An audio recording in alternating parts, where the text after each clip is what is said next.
இந்த கடையில் பார்த்தீங்கன்னா இப்போ நியூ ஸ்டாக்ஸ் இருக்குது. எல்லாமே பார்த்தீங்கன்னா branded bats like SS, SE, trading colour, எஸ்எஸ்ல மேக்ஸிமம் நல்ல மாடல் இருக்குது. இப்போ ஆர்என்எஸ் மேக்ஸிமம் இருக்குது. ட்ரேடிங் கலர்ஸ் பார்த்தீங்கன்னா நல்லாவே வந்துருக்கு.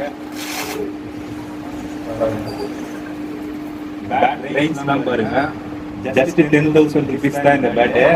பட் பார்த்தீங்கன்னா கைன்ஸ் பார்த்தீங்கன்னா 18,000 ப்ளஸ் பேட்ஸ் இருக்கிற அளவுக்கு இருக்குது. மாடல் பார்த்தீங்கன்னா கிரன்ச் மாடல் ட்ரேனிங் கலர்ஸ். அதுமாரி எஸ்எஸ்ல 99, மாஸ்டர் 99 இருக்குது. அப்புறம் ஆர்என்எஸ் பேட் எல்லாமே 5 இருக்குது. RNS pads